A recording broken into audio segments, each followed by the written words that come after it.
በስደተኞች እገታ በቢሊዮን የሚቆጠር ብርን የሰበሰቡ ክስ ተመሰረተባቸው።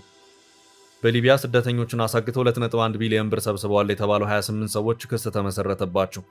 ግለሰቦቹ ክስ የተመሰረተባቸው በፌዴራል ከፍተኛ ፍርድ ቤት ልደታ ምድብ ወንጀል ችሎት ነው።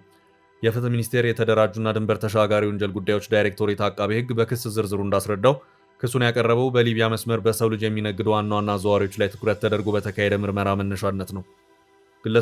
ግለሰቦቹ ዜጎችን በሊቢያ በኩል ወደ አውሮፓ ገብተው የተሻለ ኑሮ እንደሚኖሩ በማሳመን ወደ ባህር ዳርና ጎንደር ከተሞች ሲልኩ መቆየታቸውን አብራርቷል። እንዲሁም ከባህር ዳርና ጎንደር አካባቢዎች ሰዎችን ወደ ሱዳን ድንበር የሚያጓጉዙ ተቀጣሪዎችን በማዘጋጀት ኢመደበኛ በሆነ መንገድ ሰዎችን ከሀገር ሲያስወጡ ቆይተዋል ብለዋል። የፌዴራል አቃቤ ሕግ ስደተኞችን በሕገ ወጥ መንገድ ከኢትዮጵያ ድንበር ካስወጡ በኋላ ሊቢያ ውስጥ ታግተው ገንዘብ እንዲጠየቅባቸውና እጅግ አሰቃቂ በሆነ መንገድ እንዲሰቃዩ አድርገዋል ብለዋል። በተከሳሾቹ አማካይነት ከተዘዋወሩ ስደተኞች ውስጥ የሁለቱ ሕይወት እንዳለፈና 15 ሰዎች የደረሱበት እንዳልታወቀም ተገልጿል። ክስ ከተመሰረተባቸው ተጠርጣሪዎች ውስጥ በስምንቱ ብቻ የተሰበሰበው ገንዘብ 2.1 ቢሊዮን ብር እንደሆነም አቃቤ ሕግ አስታውቋል።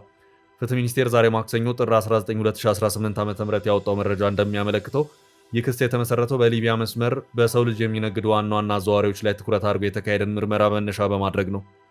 በዚህ ምርመራ ላይ ተሳትፈዋል ከተባለው የፌዴራል ተቋማት መካከል ፍትህ ሚኒስቴር፣ የፌዴራል ፖሊስ፣ የብሔራዊ መረጃና ደህንነት አገልግሎት እንዲሁም የፋይናንስ መረጃ ደህንነት ይገኙበታል። ስደተኞቹን በህገ ወጥ መንገድ ከኢትዮጵያ ድንበር ካስወጡ በኋላ ሊቢያ ወስደው በመጋዘኖች ሲያጉሩ እንደነበር መረጃው ያትታል። ስደተኞች የሚቆዩባቸው መጋዘኖች ተከሳሾችና ግብረ አበሮቻቸው የሚያስተዳድሯቸው እንደሆነ የሚጠቅሰው መረጃው በህይወት ለመቆየት ብቻ የሚበቃቸውን ምግብ እንዲያገኙ አድርገው እንደያዟቸውም ይገልጻል። ከዚያም ወደ ቤተሰቦቻቸው ስልክ በመደወል ከፍተኛ ገንዘብ በመጠየቅ ገንዘቡ እስኪከፈልም ሰዎቹን በዕዳ መያዣ ማድረጋቸውን አቃቤ ሕግ በክሱ አስረድቷል። በፍጥነት ገንዘብ ለመክፈል ላልቻለ የተበዳይ ቤተሰቦች ተበዳዮችን እጅግ አሰቃቂ በሆነ ሁኔታ እየደበደቡና እያሰቃዩ በተንቀሳቃሽ ምስል በመቅረጽ ወደ ቤተሰቦቻቸው በመላክ ገንዘብ እንዲከፈል ጫና ሲያደርጉ መቆየታቸውንም ገልጿል። ክስ የተመሰረተባቸው ሰዎች በአጠቃላይ 1800 ሰዎችን በህገወጥ መንገድ እንዳዘዋወሩ የገለጸው ፍትህ ሚኒስቴር ከነዚህ ውስጥ የ85 ስደተኞች ማንነት እንደተለየ ገልጿል። ማንነታቸው ከታወቁት ሰዎች መካከልም 2 ህይወታቸው ማለፉና 2 ሰዎች ደግሞ በድብደባ ምክንያት ለበሽታ መዳረጋቸው ተረጋግጧል ብሏል። 18 ሰዎች ደግሞ የደረሱበት ያልታወቀ እንደሆነ መረጋገጡን አስታውቋል። አቃቤ ሕግ የመሰረተው ክስ እንደሚያስረዳው ታጋቾችን ለማስፈታት የሚከፈለው ገንዘብ ሲሰበሰብ የነበረው 8 ተከሳሾችና ሌሎች ግብረ አበሮቻቸውን የባንክ ሂሳብ በመጠቀም ነው። 8 ገንዘብ ሰብሳቢዎች አማካይነት ብቻ ብር 2.1 ሚሊዮን አካባቢ መሰብሰባቸውን የአቃቤ ሕግ የክስ መዝገብ ያሳያል ሲል ፍትህ ሚኒስቴር ገልጿል። አቃቤ ሕግ ተከሳሾቹ ከዝውውር ውጭ የተረፈ ቀሪ ገንዘብ ከሀገር እንዲሸሽ በማድረግ በውጭ ሀገር ሀብት አፍርተውበት እንዲሁም በሀገር ውስጥ ቋሚና ተንቀሳቃሽ ንብረቶች ማፍራታቸውንም ጠቅሷል።